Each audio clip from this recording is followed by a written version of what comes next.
dear devotees who regularly listen to the talks that I'm giving, which are now being broadcast on YouTube. I want to express my gratefulness to you for your kind support and appreciation. It's my service, one of my services, especially the sannyasis in the shelter of Srila Prabhupada. One of their main duties is to speak the teachings of Gita, Bhagavatam, Chaitanya Charitamrita, Bhakti Rasamrita Sindhu, all these great offerings of the Supreme Lord to uplift us. It's especially the duty of the sannyasis to speak the topics within these shastras, to present them in a manner which are understandable and uplifting for the benefit of people in general and especially for the devotees. So thank you for your appreciation of my service. That gives me some encouragement also. As these talks are broadcast on YouTube and Facebook, and there's facility for comments and questions, and there are many devotees who express their appreciation with little comment, Hare Krishna, something like that. That's very nice. Others add comments, others add questions, and it's unsurprising that some will give challenges, because after all, these talks are going out to anyone who wants to watch them, and not everyone who wants to watch them is necessarily aligned with the message that we have to give, or even among devotees there may be difference of outlook, or especially as I tend to be outspoken on certain issues, it's to be expected that even from devotees there will be some maybe quite emotional or strong response of disagreement, or some, it may not be exactly in a challenge, it may be in the form of disagreeing and stating why they disagree. So I request devotees who are at least reasonably proficient in understanding the teachings that Srila Prabhupada has given us, because I'm attempting to speak my understanding. When I say my understanding, it's that which I've imbibed from Srila Prabhupada.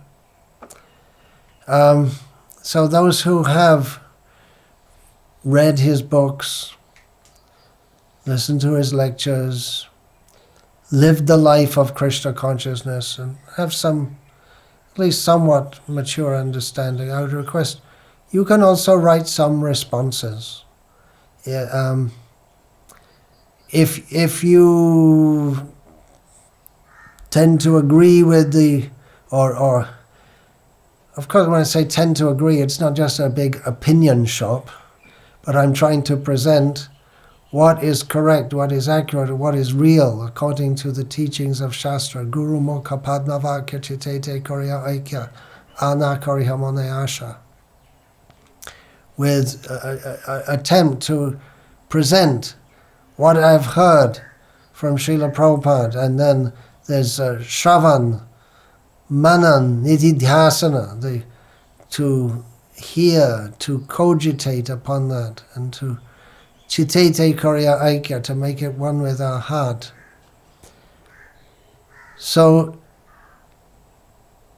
if you feel that you understand the points that I'm making, and if there's some challenge or some emotional response or something is someone who's not in line with what I'm saying, and they express that, you might want to write a reply. And best to do it in a manner which is, generally it's best to do it in a manner which is not an emotional response, not just, we're not unemotional beings, but one that is very firmly situated in understanding according to Guru, Sadhu and Shastra. When I say emotional, not getting unnecessarily angry at others, calmly pointing out if someone has misunderstood, and in this way that will help to enhance and make clearer all the points that I'm trying to make in Srila Prabhupada's service. And I'll just give an example of something, and it's a very, very touchy thing, because if we, there are some subjects within our ISKCON, if you, they're very, very hard to discuss in a cool-headed way, because they're really very emotional issues, and devotees tend to get very upset and think that if you don't agree with them, their point of view, are just like certain issues, if you don't agree on, then you're just automatically labeled a misogynist, and there are certain issues. So one of them is the book changes issue. I'm just using this as an example of how we could respond to someone. The book changes issue, as it's called. I gave a short talk suggesting that there could be grounds for some changes. So one lady devotee wrote, and I don't have it in front of me here, but it's something like, well, isn't it terrible to change the words of Srila Prabhupada?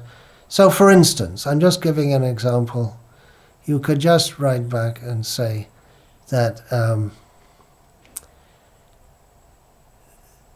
that I'm not advocating. I'm just making, in that talk, I'm just making the point there could be grounds for that, for changing some things in the original books. And one of the points is that everything that is in Srila Prabhupada's, what they call the original books, it wasn't all written by Srila Prabhupada. And one glaring example of that is where it's written, the planet of the trees. Pitrinam Aryama Chasmi. The verse says that among the Pitris, the forefathers, I am Aryama, Krishna says in Bhagavad Gita. Whoever transcribed that didn't understand Pitris and wrote trees. So Srila Prabhupada in his commentary, in his purport, wrote, there is a planet of the Pitris. And it came out in the 1972 edition of Bhagavad Gita as it is that there is a planet of the trees, which is clearly incorrect and not what Srila Prabhupada intended to say. So, like I say, this particular issue is a very triggered, it's a real hot issue that people get very emotional about. But if cool-headedly one can just make the points that actually there are some grounds for some changes, and then someone is going to write in and say, yeah, we agree with that, but what about this? And I really don't want to get into a whole big discussion about this. There is a committee looking into all this. I'm just making the point, and really, in making that short talk, I was just trying to make the point that cool down a bit and just try to understand there are some issues. It's not that someone has just arbitrarily come in and change things. Maybe some things were unnecessarily. Well, all right, that's being looked into now. But some things, almost everyone who's understood this issue can see that some kind of changes are necessary. Just like in the 1972 edition of the Bhagavad Gita, Bihar was spelled B-E-H-A-R, which is a misspelling. So should it remain like that forever? Should we change the dictionary? Should we make a campaign to the government of India to change the name of this state, respell it because it was So anyway, like I say, I'm just making the point that we can try to point out to others that this is the situation, and please try to understand. And if they don't, well, we're not trying to bludgeon others or into accepting everything I say. And naturally, there will be different outlooks and opinions and this and that, and you can't legislate everyone to agree with everything you say. You can simply present it and others may take it or not take it. Cool, yeah, sometimes strong words are needed also, but the point is, strong words, yeah, but it should be backed up by strong philosophy also, strong understanding. So I'm just requesting, because there are so many points coming up, and it's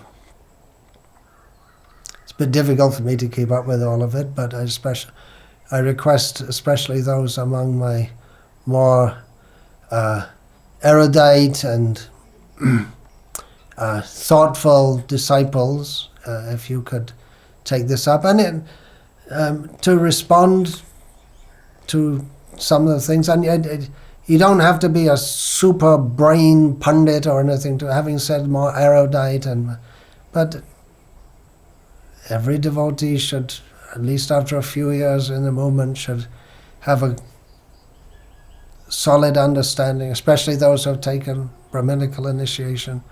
They should have a solid understanding of the basic principles of the teachings within the Shastras as presented to us by Srila Prabhupada. So that's my request. Some of you may like to take that up, and there may be some lively back and forth, because not all issues are so black and white and cut and dried that they can simply say, okay, this and that. And there are certain philosophical issues which have been going on since practically time immemorial, and probably will go on forever. The most basic things, epistemology.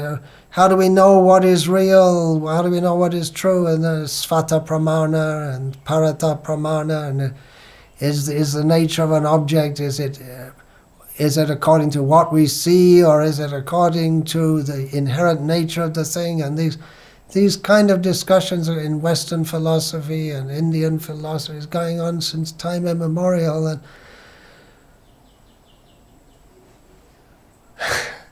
so we can't expect everyone to agree with everything we say, but we can present as far as possible in a gentlemanly or gentlewomanly manner. And Hare Krishna. Something else I thought of, important point, is that many questions I've already addressed in talks, what to speak of the multi-topics that His Divine Grace Srila Prabhupada has written about and spoken about.